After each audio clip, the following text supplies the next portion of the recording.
11 सितंबर और 23 सितंबर हरियाणा से फिर देश को एक न्याय मिल सकता है। देश की दिशा और दिशा बदल सकती है। हरियाणा का हमेशा से इतिहास रहा है, ये वो धरती रही है जहां से देश का बदलाव तय होता है, न्याय मिलता है।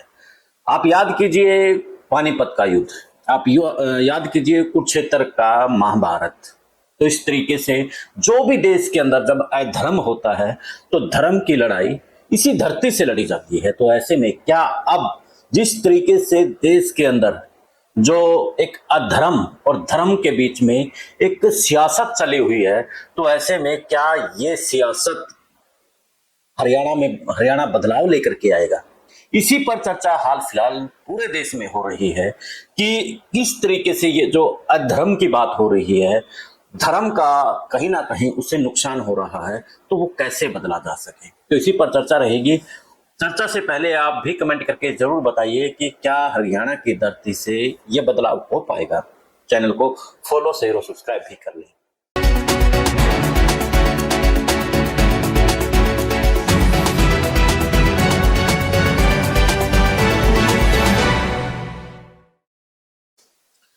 सभी को नमस्कार, राम राम। मैं आपके साथ कुलदीप खंडेलवाल और आप जुड़ चुके हैं विश्व प्रेम न्यूज नेटवर्क के साथ।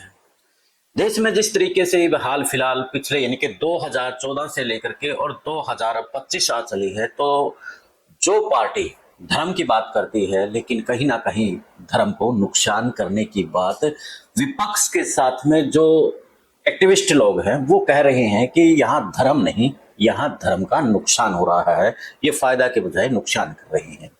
तो अब हरियाणा में एक बदलाव की बात हो रही है कि हरियाणा के अंदर जब भी युद्ध हुए हैं, जब भी कुछ एक धर्म को बचाने की बात हुई है, न्याय की बात हुई है, तो वो हरियाणा की धरती से हुई है। चाहे कुरुक्षेत्र की महाभारत की बात हो या पानीपत की बात हो। एक कवि मैंने एक सुना था कि जब जब पूरे देश में कुछ बात होता है तो यहाँ आकर के ही जूत बाजता है, यानी कि वो हरियाणवी था।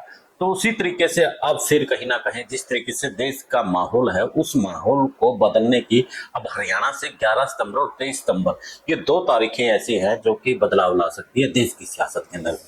तो 11 सितंबर को ऐसा क्या है और 23 सितंबर को क्या है, इन दोनों तारीखों के अंदर एक बड़ा मैसेज छुपा हुआ है। जो 11 सितंबर है, 11 सितंबर को जिस तरीके से वोट चोरी को नाम लेकर के एक कैंपेन चलाया जा रहा है, तो उसकी पोल खुल सकती है। ब्रजेंद्र सिंह ने एक पिटीशन डाली थी और उसका जो फैसला है 11 सितंबर को होना है।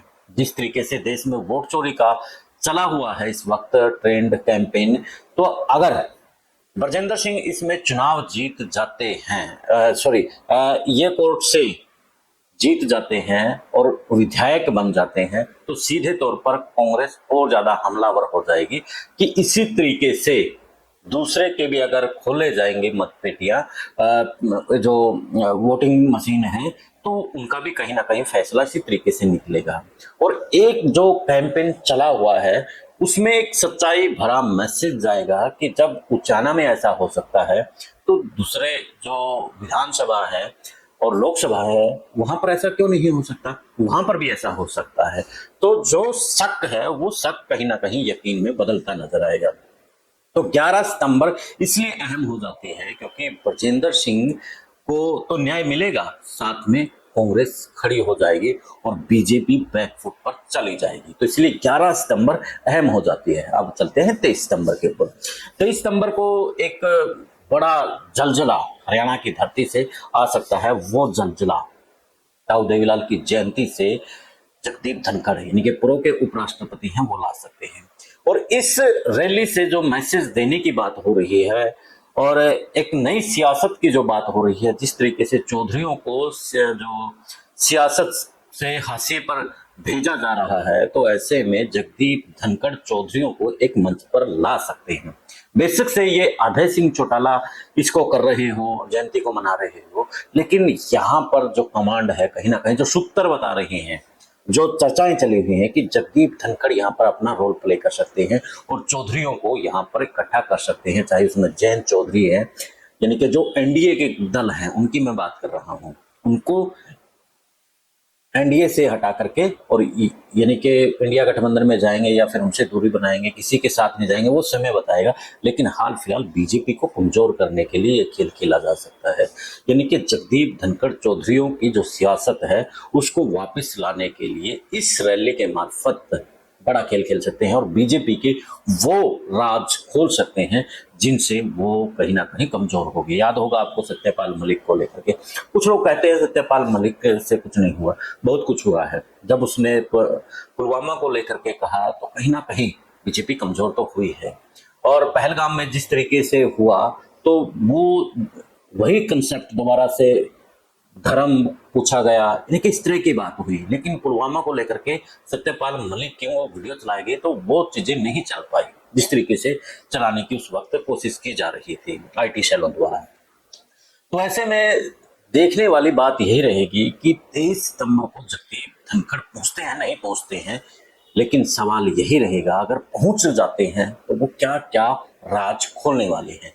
तो हो जाती है ना 11 और 23 सितंबर दोनों महत्वपूर्ण, तो खोलेंगे राज और होगा बड़ा बवाल। और उस बवाल के पीछे की खबरों के लिए आपको विश्व प्रेम न्यूज नेटवर्क अभी फॉलो शेयर और सब्सक्राइब करना पड़ेगा। मिलते हैं फिर एक नए मुद्दे के नए विश्लेषण के साथ। जय हिंद, जय भारत,